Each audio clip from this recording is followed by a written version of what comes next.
Doris Duke was one of the wealthiest heiresses of the 20th century, her riches largely stemming from the Duke family tobacco business. Yet, despite this wealth, Doris's personal life was very controversial, and one event in particular would characterise her later years and legacy. This is her story.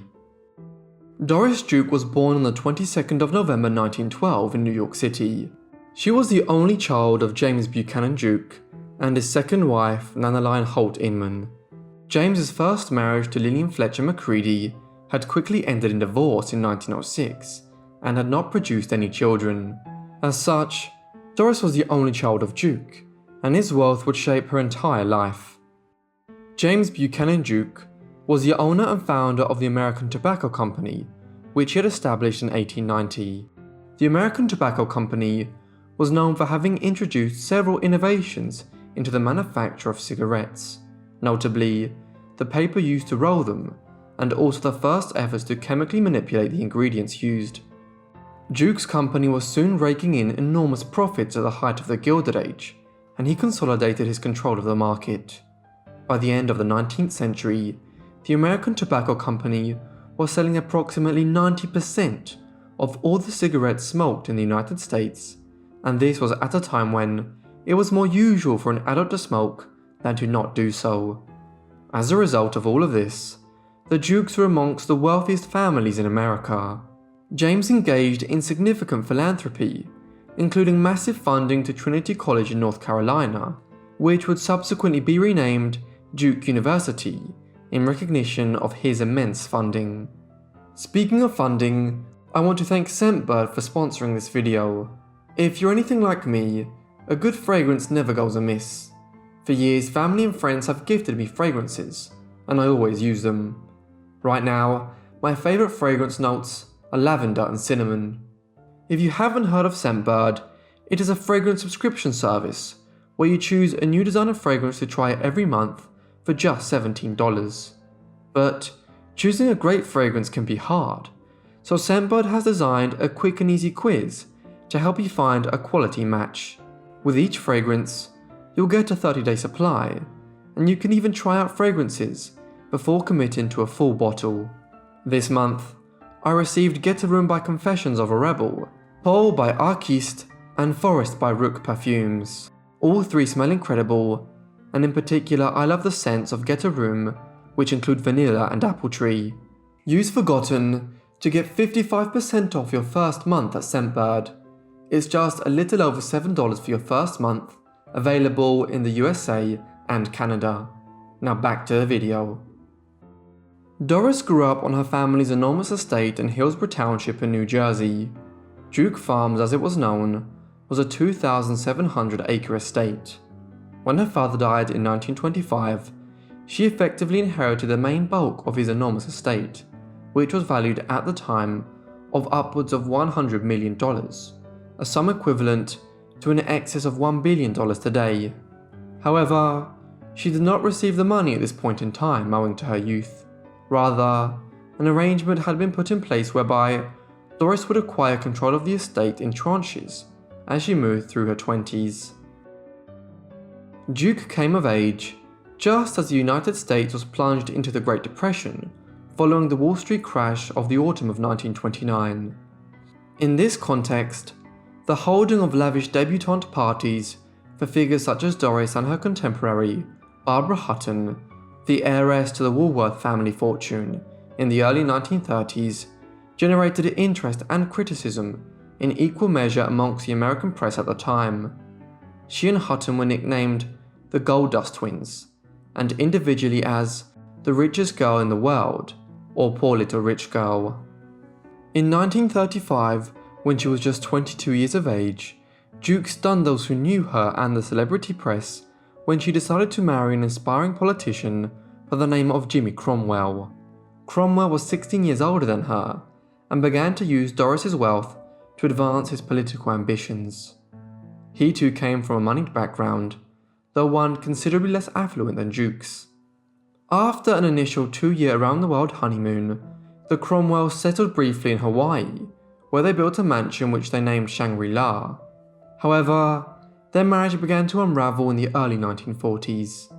First, he was appointed as a US ambassador to Canada, but Doris did not take to the country and left for Hawaii. Then their first child was born prematurely that summer and died the following day in Honolulu. After this, Doris and Jimmy gradually drifted apart, and in 1943, they divorced. The death of her first child and the breakdown of her marriage led Doris to become an increasingly tragic figure.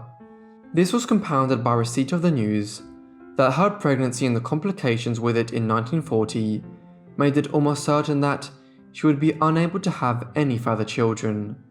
In response to this, Doris began engaging in eccentric behaviour, consulting with fortune tellers and others whom she believed would allow her to commune with her dead daughter. However, more worrying was her growing reliance on alcohol and various prescription drugs, including opiates. In 1947, Duke married for the second and last time. This was to Porfirio Rubirosa, a diplomat and playboy from the Dominican Republic. The union provoked considerable controversy, not least owing to the intervention of the US State Department, which cautioned Duke about allowing Rubirosa to use her immense wealth for his own political purposes. Despite this warning, she still provided him with immense amounts of money. Both were seemingly unfaithful, and the marriage ended in 1951, with Rubirosa acquiring a huge financial settlement as part of the divorce, one which bizarrely involved a converted B-25 bomber plane. Duke would not marry again, but she did continue to find her way into the public limelight through rumours concerning her many affairs with individuals such as the famed actor Errol Flynn, and later the jazz pianist Joe Castro. Perhaps the most unusual of these rumours surrounding her love life was one which held that Doris had previously had an affair with General George Patton, one of the great commanders of the Second World War. However, Patton was nearly 30 years older than Duke, and this seems unlikely. While there is some disagreement about Duke's relationships, her philanthropic work is a matter of concrete public record. She used a substantial amount of her wealth to invest in the arts and horticulture between the 1940s and the 1980s. She had an especial interest in the Islamic and Southeast Asian art, and built up an extensive collection of pieces dating to the medieval and early modern periods. In terms of her horticultural interests, much of these were focused on developing Duke farms where she had grown up. Here, Duke began developing Duke Gardens in the late 1950s, an extensive series of greenhouses, botanical gardens and conservatories with artificial lakes and patios. Duke took an immense personal pride in this project, and often spent long days working herself at Duke Gardens in the late 1950s and into the 1960s. She also cultivated friendships with some of the leading figures in the field, notably Louis Bromfield, who had won the Pulitzer Prize in 1927 for his book Early Autumn. With funding from Duke, Bromfield went on to establish the Malabar Farm in Mansfield, Ohio, an experimental horticulture site in the state located on nearly 1,000 acres of land. She also wrote during these years for a time for Harper's Bazaar, and in 1945 briefly as a journalist in Europe at the end of the Second World War with the International News Service. However, as Duke got older, she became more eccentric, and as her mind started to deteriorate, her writing efforts trailed off. The years had passed, and Duke was now a woman with a very troubling alcohol and drug problem, one which led to the most controversial episode in her life in 1966. By the 1960s, Duke had acquired several homes and mansions across America, in New Jersey, New York, Los Angeles, Rhode Island, and Hawaii. As a result, she had many staff in her employ that were tasked with managing and maintaining these large estates. One such employee was Eduardo Tirella, a curator of Duke's significant art holdings. Tirella had been employed by Duke for years, but in 1966, he was set on pursuing a career in production design in Hollywood. When Tirella went to Duke to tell her about his decision, On the evening of the 6th of October 1966, the two ended up in a heated argument. This was at her house at Rough Point in Newport, Rhode Island. They then got into a rented car to drive it up to the house. When they reached the gates of Duke's mansion here, Tirella exited the car and went to open the gates. What followed next is a matter of serious dispute. What we know is that he'd been driving the car and had left the engine running when he got out to attend to the gates. As he did so, Duke got out of the passenger seat and sat into the driver's seat. She later testified that she was intending to simply move the car forward to collect Tirella when he had opened the gates, but that she accidentally hit the accelerator. The evidence at the site was not consistent afterwards with this explanation, and the outcome was brutal. In the moments that followed, the car crashed into Tirella, smashing him between the car and the gate. He died shortly afterwards from his injuries. In the aftermath of the incident, the Tirella family sued Duke for wrongful death. A settlement of approximately $75,000 was made, one which would equate to about $500,000 today. The investigation remained pending for several years thereafter, but Duke, who was quite probably intoxicated on the evening in question, was eventually able to avoid any further punishment or criminal charges by bribes and providing large amounts of public funding to Newport Town Council and other local charities.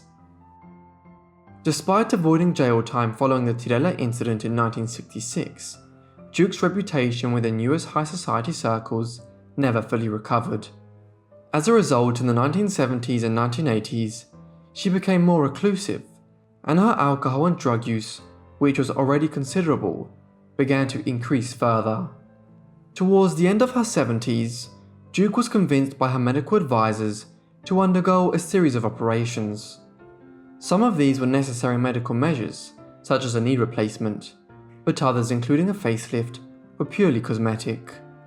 The knee replacement surgery, though a fairly routine operation today, was still a difficult one in the early 1990s. It was botched in Duke's case, leaving her confined to a wheelchair for the remainder of her life. It was during this post-operation period that Duke, who was increasingly frail and disoriented, signed a new will, making her butler, Bernard Lafferty, the primary beneficiary of her estate. Lafferty was a nefarious character who had been employed years earlier by Duke, more as a drinking companion than for any other reason. This change to Duke's will took on a sinister note just months later when Duke experienced a bout of choking on her food and Lafferty refused to call an ambulance. Then, just weeks later, after a few trips in and out of the hospital and while medicated on huge amounts of morphine and other painkillers, she passed away on the 28th of October 1993. Duke was 80 years of age. Her ashes were subsequently scattered in the Pacific Ocean. Contention arose immediately over her estate, valued at $1.3 billion, with lawyers representing various parties accusing Lafferty of having manipulated Duke into altering her will in her last months, even while she was increasingly unsure of her own actions. Eventually, the California courts intervened and decided that the Doris Duke Charitable Foundation would receive a very large proportion of the estate. Yet, Lafferty still received a $4.5 million one-off amount and $500,000 annually thereafter.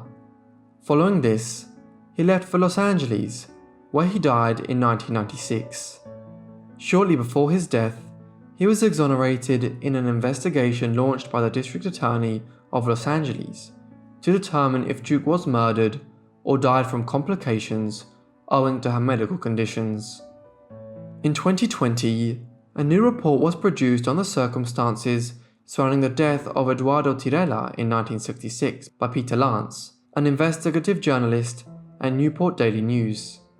He concluded from a fresh assessment of all the evidence that Duke had not only purposefully run into Tirella with the car while he was opening the gate, but that she had then run him over a second time after he was on the ground. The official reports had then been doctored, or parts of them were removed from what was made available to the Tirella family. Thank you everyone for watching this video, and again I want to thank today's sponsor Scentbird for sponsoring today's video, and if you're interested make sure to click the link in the description and use my code FORGOTTEN. Anyway, I hope you enjoyed the video, and if you have any suggestions, leave them in the comments, and I hope you guys are subscribed and have notifications turned on to get all my videos as soon as I upload them. Anyway, that's all from me, so I'll see all of you in the next Forgotten Life. Thanks.